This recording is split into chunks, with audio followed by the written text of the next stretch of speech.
Esto es El que oye consejo. Continuamos. Un estado patológico, antes se conocían como los maníaco-depresivos. Estos van a constar, como su nombre lo dice, de dos fases, una maníaca y una depresiva. En la fase maníaca, bueno, hay pacientes que tienden a tener igual alguna conducta viciosa. En este caso, hay unos que tienden a hablar demasiado o algunos a trabajar, trabajar en exceso, pues. Es muy incongruente porque en un muy corto periodo de tiempo ellos tienden a tener cambios de humor. Sí, un cambio drástico de la personalidad de una gente. Pues que cambia de humor a cada rato. Estamos de regreso en su programa El que oye consejo y estamos hablando de los trastornos mentales en casa, específicamente de los bipolares y la ciclotimia.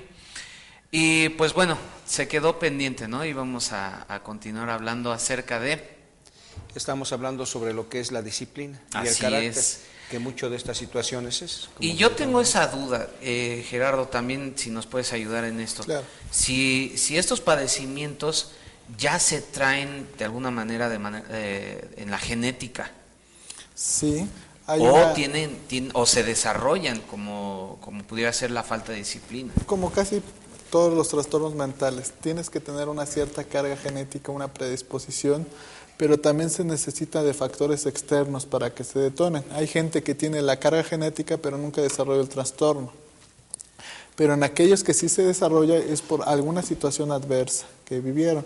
Por ejemplo, lo que hablaban en programas anteriores, la pérdida, una muerte de alguien puede generar un episodio depresivo y debutar con un trastorno bipolar tipo 2. O por el contrario, los que debutan con un episodio de manía tienen un éxito en su trabajo inesperado y eso los pone eufóricos.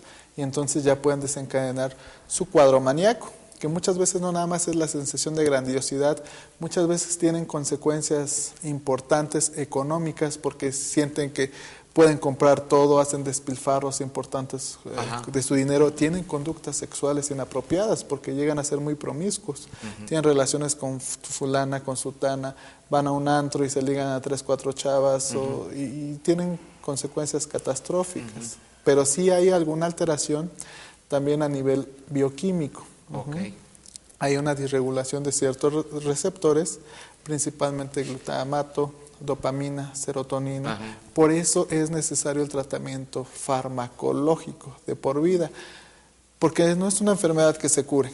Con un paciente con un tratamiento adecuado y una supervisión adecuada puede tener una vida completamente normal. Sin embargo, el principal problema en estos pacientes es que sean conscientes que tienen una enfermedad. ¿Por qué? Porque se sienten tan bien cuando tienen un periodo de manía, se sienten fuertes, se sienten que todo lo pueden, pues entonces piensan que no necesitan nada y que están bien y que inclusive están por encima de todos los demás. Es entonces cuando están en eventos de manía que abandonan todo tipo de tratamiento. Por eso las recaídas llegan a ser tan frecuentes y a final de cuentas puede desencadenar en un proceso depresivo y ya las consecuencias que habíamos comentado, ¿no? Tanto la manía como la depresión tienen consecuencias graves si no se les atiende. ¿Y tú estás de acuerdo, Gilberto, en que es algo que pues uno ya está propenso a adquirirlo o es algo una conducta que se va desarrollando? Yo creo que pueden darse ambos casos. Cuando uno ya está propenso por la carga genética, como bien se menciona, y eso lo vemos mucho en la consejería, ¿verdad? Cuando se atiende a una persona en estas condiciones y vemos la historia familiar, casi siempre descubrimos que hay una carga genética. Puede ser espiritual o puede ser genética, simplemente, pero obviamente hay un historial detrás. Y hay otras ocasiones en que se va desarrollando, efectivamente, como dice Gerardo, por determinadas circunstancias que se llegan a vivir. Aquí creo que también es importante mencionar que una persona así se vuelve, sobre todo en lo que se considera la bipolaridad 2, cuando se vuelve la parte agresiva, la parte fea, digamos, de la personalidad, lo que nadie desea, es que se vuelven enemigos de los demás. La gente no los ve bien, en ese momento la gente no los quiere, la gente los rechaza, la gente se burla de ellos, la gente los critica, los cuestiona. Y eso puede volver aún más agudo el problema. Y creo que aquí una solución o una forma de ayudar, entiendo lo difícil que es para la familia o la gente que lo rodea, es amar. Y aquí yo creo que entra ese factor que es el amor.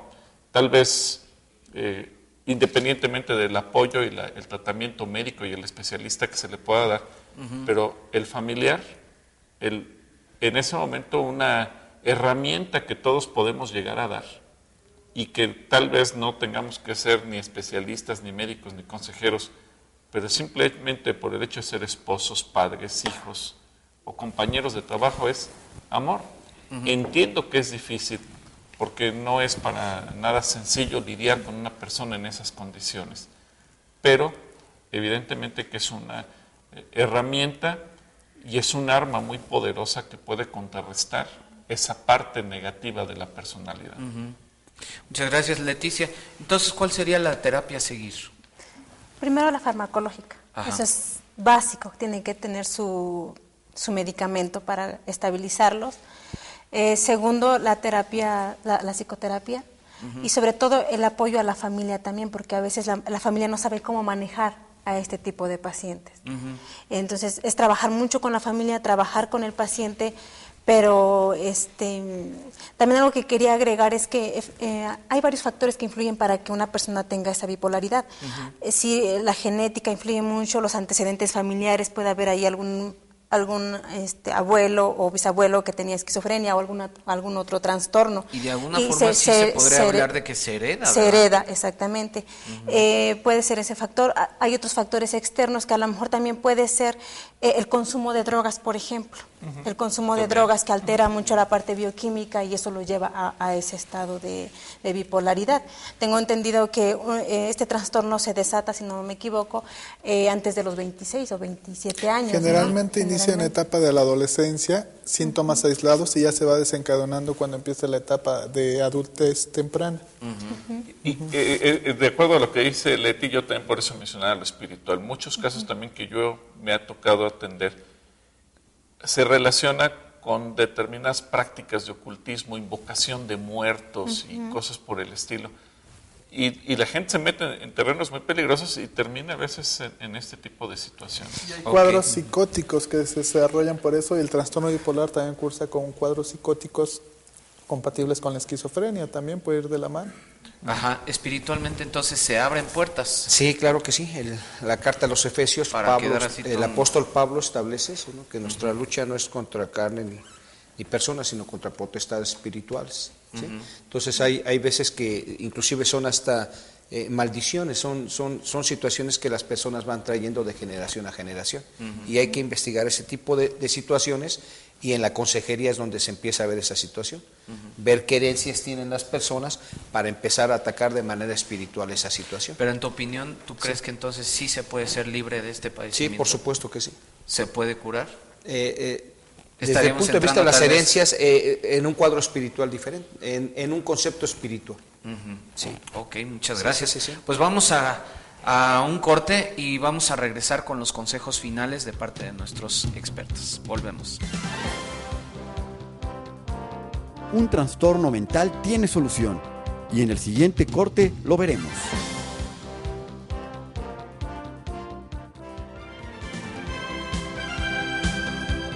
El que oye consejo. Regresamos.